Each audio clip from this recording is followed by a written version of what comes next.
We encourage you to take a few moments to look at the instructions. Life rafts are also carried on board this vessel and will be deployed by our staff in an emergency. Also, for your own safety, please keep your hands and feet inside the boat and do not stand on the metal boxes on the deck of the boat. Please keep youngsters off all railings. Should you have any questions, please ask one of our crew members.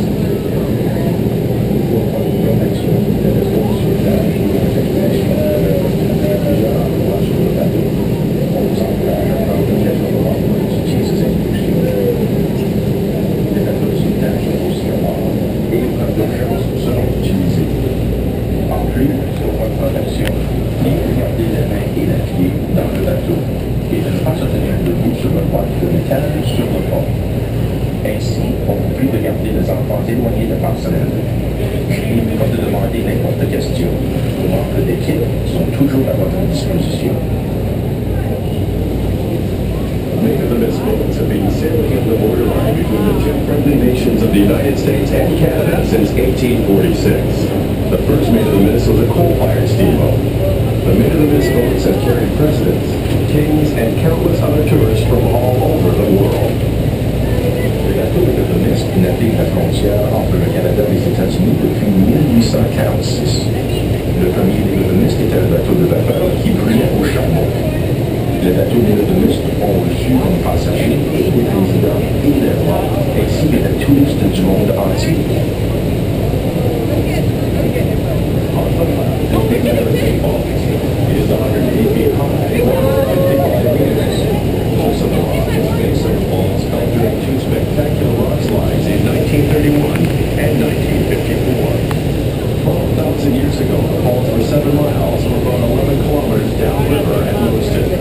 You now see them at their present location because of erosion, sometimes as much as 6 feet or 2 meters a year. The small falls separating the American Falls is called the Bridal Veil. The walkway at its foot leads to the Cape of the Winds. À votre gauche, il y a chute américaine. Elle sera environ 55 mètres ou 180 pieds en hauteur, avec une longueur de 335 mètres ou de 1100 pieds. La majorité des roches à la base des chutes sont le résultat de deux éboulements spectaculaires qui ont eu lieu en 1931 et 1954. Il y a 12 000 ans, les chutes se trouvaient à 11 km ou 7 milles d'ici à Lewiston. Grâce à l'érosion, parfois jusqu'à 2 mètres de 6 pieds par an, ils constataient les chutes à leurs endroits présents. La petite chute à la droite de la chute américaine, surnommée Bridal Veil, descendit à la base des chutes et à la caverne des vents. Separating the American Falls from the Canadian Falls is Goat Island. Goat Island utilise la chute américaine et la chute canadienne.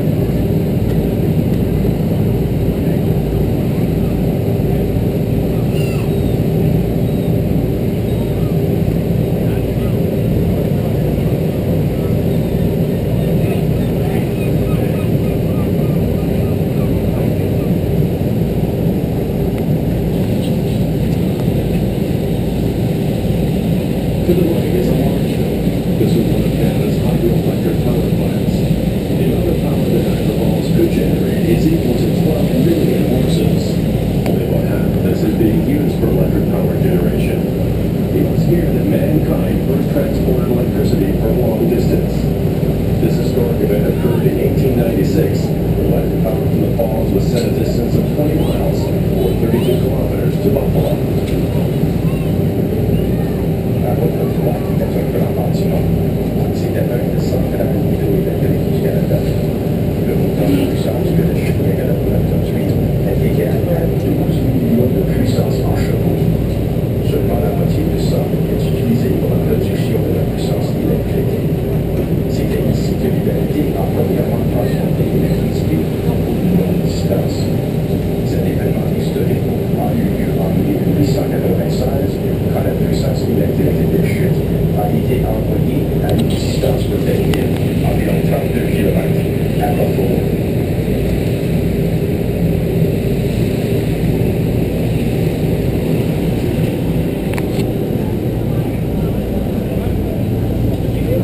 Sen Türk müsün?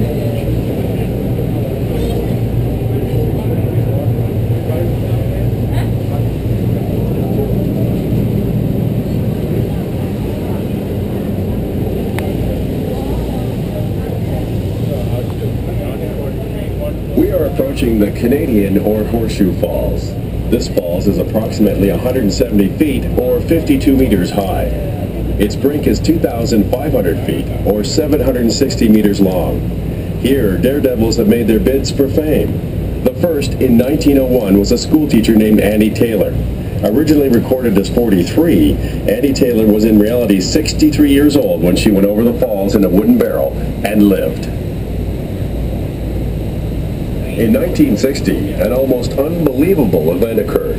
A 7-year-old boy named Roger Woodward was swept over the falls wearing only a bathing suit and a simple life jacket. It was a miracle that he survived. Roger was rescued almost on this very same spot by a maid-of-the-mist boat. To the extreme left of the Horseshoe Falls is Terrapin Point, through which passes the international borderline between the United States and Canada. Beneath us, the water plunges to a depth of 180 feet or 55 meters. The water that flows over the falls comes from 4 of the 5 Great Lakes. From here, the water goes down the Niagara River to Lake Ontario, then the St. Lawrence River, and finally to the Atlantic Ocean. Just to the right of the falls is the journey behind the falls. Nous approchons des chutes canadiennes ou les chutes fer à cheval. Ces chutes sont 52 mètres ou 170 pieds en hauteur avec une longueur de 760 mètres ou de 2500 pieds. C'est ici que les cascadeurs sont venus chercher leur réputation. La première, en 1901, fut la maîtresse d'école Annie Taylor. On la pense âgée de 43 ans quand elle conclut les chutes renfermées dans un baril de bois, mais en effet, elle en avait 63. En 1960, un incident presque incroyable eut lieu. Roger Woodward, âgé de 7 ans, fut envahi par les chutes portant seulement un costume de bain et un veston de sauvetage. Miraculeusement, il survécut. Presque à cet endroit même, un bateau maid-of-the-mist lui est venu au secours. À l'extrême gauche des chutes de fer à cheval, on trouve Terrapin Point, où traverse la frontière internationale entre le Canada et les États-Unis. Au-dessous, l'eau atteint une profondeur de 55 mètres ou de 180 pieds. La source de l'eau qui tombe des chutes est 4 des 5 grands lacs. D'ici, l'eau voyage la longueur de la rivière Niagara pour se rejoindre au lac Ontario, suivi par le fleuve Saint-Laurent et enfin l'océan Atlantique. Immédiatement à la droite des chutes, on aperçoit la piste de la marche derrière les chutes. Again, for your own safety, please keep hands and feet inside the boat and do not stand on the metal boxes on the deck of the boat. Please keep youngsters off all railings. Une autre fois, pour votre protection, on vous prie de garder les mains et les pieds dans le bateau et de ne pas se tenir debout sur les boîtes de métal sur le pont. Aussi, on vous prie de garder les enfants éloignés des passerelles. Ladies and gentlemen, this is Niagara Falls. Mesdames et messieurs, les chutes du Niagara.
类似这样。